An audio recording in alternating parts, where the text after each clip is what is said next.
Olá, turminha do sexto ano, tudo bem com vocês? Estamos aqui mais uma vez no canal Educa Live para mais uma aula de matemática. Fiquem ligadinhos. E a nossa aula de hoje é sobre gráficos e tabelas. Vamos primeiro saber para que servem esses gráficos e tabelas. Os gráficos e tabelas, eles são essenciais para a organização de dados e pesquisas, onde vai ser uma forma mais fácil de visualizar toda aquela informação que foi ali pesquisada, elaborada, certo? Então fica uma maneira mais simples, fácil de observar essas informações. Os gráficos e tabelas, eles são diariamente utilizados em jornais, revistas, laboratórios, também nas escolas, para que organize também as informações recolhidas ali. E não só apenas para a questão de estudos, mas para uma questão de organização, certo? De todo aquele material que foi recolhido. Então, não é uma coisa só para estudar, é uma questão de organizar realmente. Então, vamos conhecer um pouquinho do que são esses gráficos e essas tabelas. Eu trouxe aqui alguns exemplos. Primeiro, vamos conhecer a tabela. Essa aqui é um exemplo de tabela, certo? Espero que vocês visualizem aí direitinho. E é uma tabela dos municípios mais populosos do estado do Paraná. Então, vocês podem observar que ela possui 3 colunas, certo? E possui, ó, essa linha de cima conta, 2, 3, 4, 5, 6 linhas. O título e a fonte de onde foi tirada essa informação.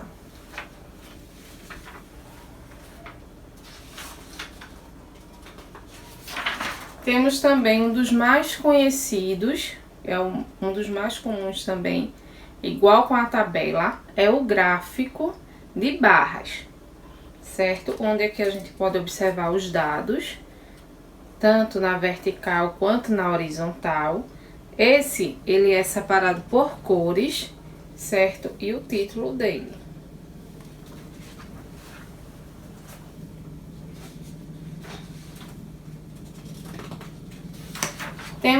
Temos também o gráfico de setores, que é muito conhecido como gráfico de pizza, certo? Ele é um gráfico fácil, também de desenhar, também de confeccionar, certo?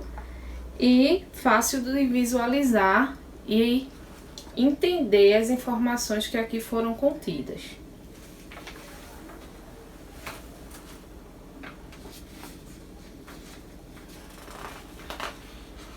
Eu trouxe também outro exemplo do mesmo gráfico de setores, certo?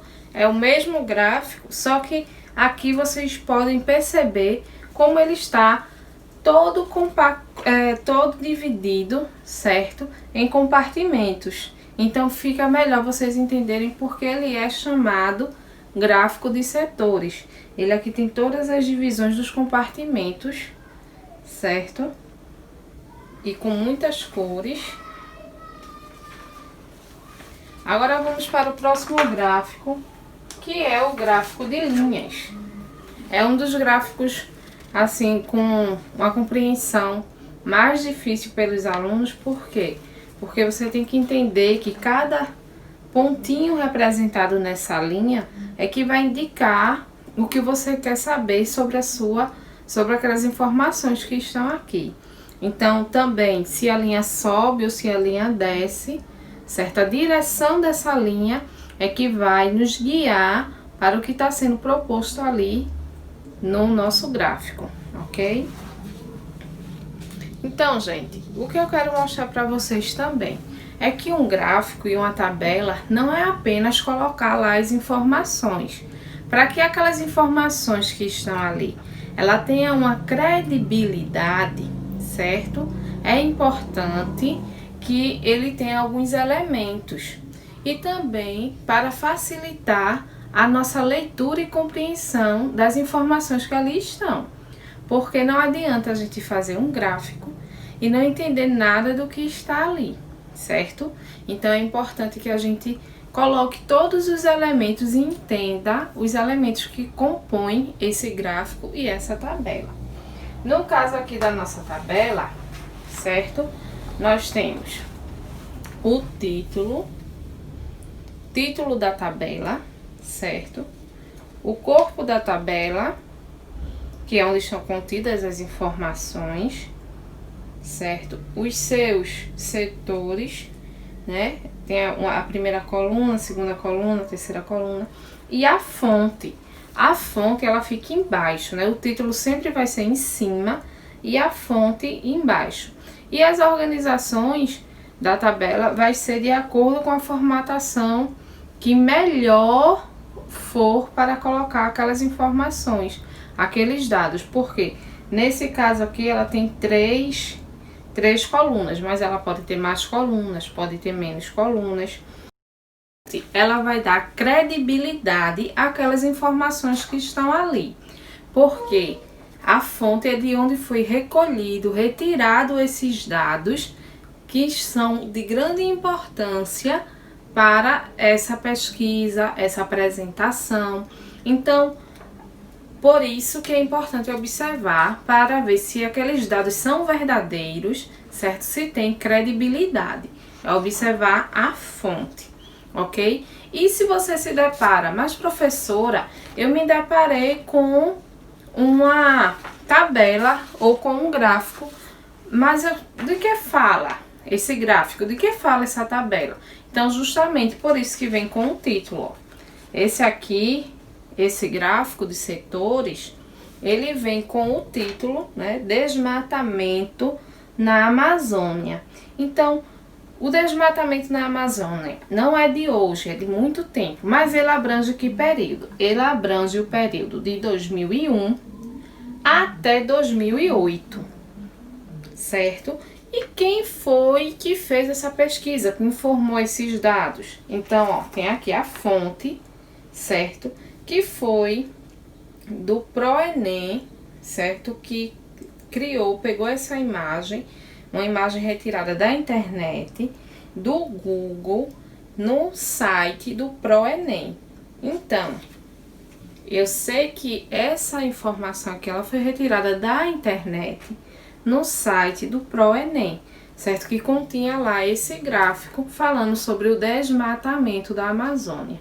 Então, para entender o gráfico, para saber do que ele fala, eu tenho que saber os seus elementos e ler, entender do que se fala esses elementos. Então, o título já vai me dar uma luz do que é esse gráfico, depois as informações que estão contidas nele, e para saber se tudo que tem ali é verdade ou não, para onde eu vou? Vou para a fonte do meu gráfico.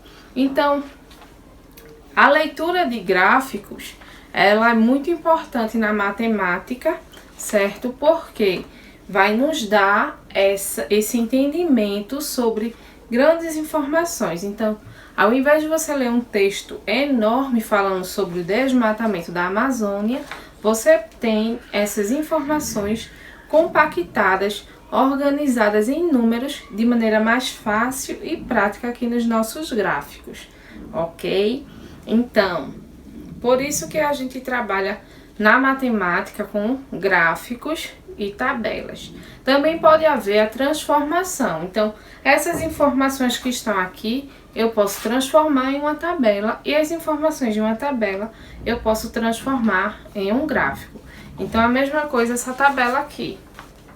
Essa tabela aqui dos municípios, eu poderia estar aqui transformando ela em um gráfico. Então, vamos lá fazer essa transformação. E vamos à transformação da nossa tabela em um gráfico. Então, gente, vejam só. Aqui está todas essas informações que estavam aqui na tabela, eu transformei em um gráfico de barras, tá certo? Então, observe o título da tabela, municípios mais populosos do estado do Paraná. Municípios mais populosos do estado do Paraná. Então, transferir o título, tá certo? Porque a gente faz a transferência de todas as informações.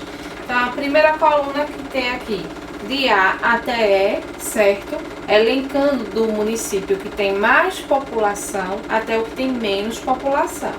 Então, do A até o E, certo? Eu coloquei aqui na vertical e na horizontal eu coloquei os nomes dos municípios, certo? Então, Curitiba, Londrina, Maringá, Ponta Grossa, Foz do Iguaçu. E junto com as barras, eu coloquei os números que representam cada barra, certo? E coloquei também a fonte do nosso gráfico, que é o IBGE, o Censo Demográfico, certo? Então, em Foz do Iguaçu, que tem menos população, aqui ó, a letra E, que tem menos população, 258.543 pessoas, habitantes. O segundo, com menor população, que é o município D, Ponta Grossa, com 273.616 habitantes. Letra C, o município de Maringá, com 288.653 habitantes. O segundo mais populoso, com a letra B, Londrina, 447.065 habitantes. E o mais populoso, Curitiba, com 1.587.315 habitantes. Então, esses dados aqui foram de 2000, certo? Como está aqui na nossa tabelinha, não deu para colocar ali, mas espero que vocês tenham entendido que dá para transformar uma tabela em um gráfico e também um gráfico em uma tabela e tenham compreendido alguns tipos de gráficos que eu mostrei aqui para vocês hoje e também para que eles servem, né, a sua utilidade. Fiquem com Deus, até a próxima. Espero que vocês tenham gostado da nossa aula. Tchau, tchau!